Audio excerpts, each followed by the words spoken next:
ناسك وهلك وهاي دمعتك ان شاء الله ماكو. هاي الناس الخيره ما راح تقصر.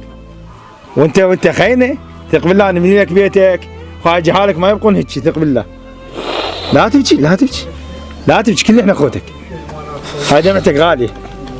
والله يسوي لك بيتك ان شاء الله، يسوي لك. الله كريم. اهل النخوه ما يقصرون.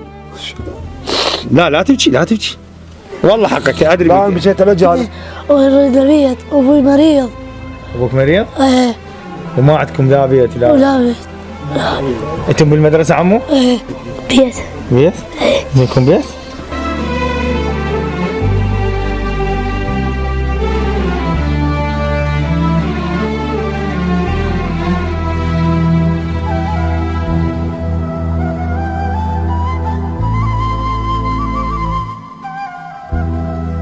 يا الله، السلام عليكم ورحمة الله وبركاته. حالة إنسانية أخرى مع عائلة أبو زينب اللي تعيش حالة مأساوية بسقوط هذا البيت المتهالك عليها أثناء المطر.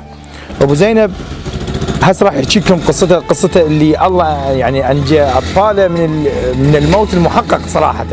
فخلينا نروح نشوف حالة أبو زينب اللي هو ما يقدر يطلع من هذا البيت من حزنه وألمه، يقول لك وين أروح أنا وجهالي من بعد سقوط هذا البيت. تعالوا يعني.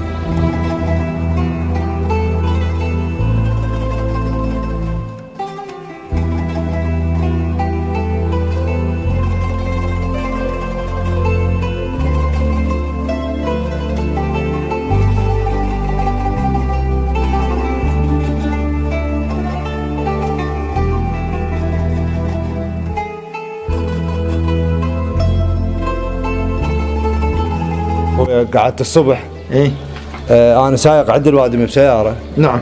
وقلت خلنا نطلع لباب الله، وصلت لجاي اقرا الفاتحه لهم وجهالي يلعبون هنا بهالصاله هاي. إيه؟ هاي صاله ام 6 خانات. نعم. قلت لهم بيا طبوا طريق يمكم هنا. ايه يعني على ما طبوا ستتهم زين، هم كبيرهم عمره 10 سنوات واللي 5 سنوات واللي 2 سنين واللي 3. ايه شفناهم. فوصلت انا هنا يم باب الصاله هاي، اجن 6 الخانات وقعد هنا. هذا بيتك متهالك من زمان. اي والله هذا بيت قديم يعني صار له بال 45 سنه، بس انا لله اناشد اهل الخير، اناشد الناس الطيبه. هذا البيت ما اقدر اعيفه، انا نقلت. اي يعني هسه انت سمعت انت هناك ماخذ لك بيت ايجار؟ اي نقلت بيت ثاني هناك، اهل الرحم اعطوني اياه قعدت فيه. نعم.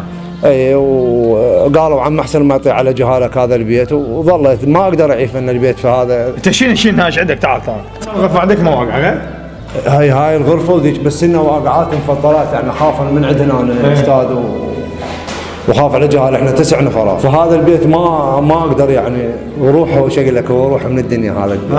اي والله يعني ولادتنا ربينا بجهاله كبروا بي، فهم ناقلهم البيت وانا هنا قاعد بيت ما اقدر اعيفه، يعني حقيقه ما اقدر اطلع منه. ان شاء الله ان شاء الله الناس خير راح تقصر. اي والله فهو وقع علي. وهاي الغرفه الثانيه ذيك منها كمات. يعني هو بيت اي ما تقريبا بال 47 سنه. 47. اي على حياه والده الله يرحمه بنا. الله يرحمه. فمن طقطقت هاي الغرفه هاي الثانيه هم ننام بيها. تعرف احنا 9 نفرات ما تكفينا غرفه واحده. نعم. طبينا اللي من بيها لانها طقطق الشيء المانع. فخفت يعني. خفت فبليله شلت الجهال وطلعت. طبعا. اهل الرحم خابرونك وليد هنا من ارحامنا، قال تعال اسكن بالبيت هذا لما الله يفرجها بوجهك. وانا اتنطر رحمه رب العالمين واهل الخير. ان شاء الله. مناشدتنا وهاي الحاله الانسانيه، ويشوفون وضع الجهال اللي بهذا البيت اللي وقع عليهم، والله انقذهم من الموت والحمد لله والشكر. فهم يناشدون الناس الخيره، يناشدون الناس الغياره، اهل المشخار، اهل النجف، ومناشدتنا الى المرجعيه العليا سيدنا شوف وضعيه ابو زينب وجهاله بهذا البيت اللي وقع عليهم، والله خلصهم من الموت. ما معقوله سيدنا احنا بالنجف الاشراف ويعني بهاي وضعيه عائله ابو زينب اللي لا ما يملك لا حول ولا قوه، وهاي دموعه اللي صراحه هضمتنا على وضعه. يقول انا ابكي على جهالي وين يروحون. سيدنا ان شاء الله انتم ما راح تقصرون اتجاه هذه العائله، والناس الغياره ما راح تقصر اتجاه هذه العائله، ويبنوا لهم البيت يعني حتى لو بيت متواضع يحميهم من الحر والمطر. وهذا الجهال يستاهلون يعني صراحه. هاي الشباب الحلوين، هؤلاء الطلبه اللي ما عندهم يعني مأوى يويهم من الحر والبرد، فان شاء الله انتم ما راح تقصرون.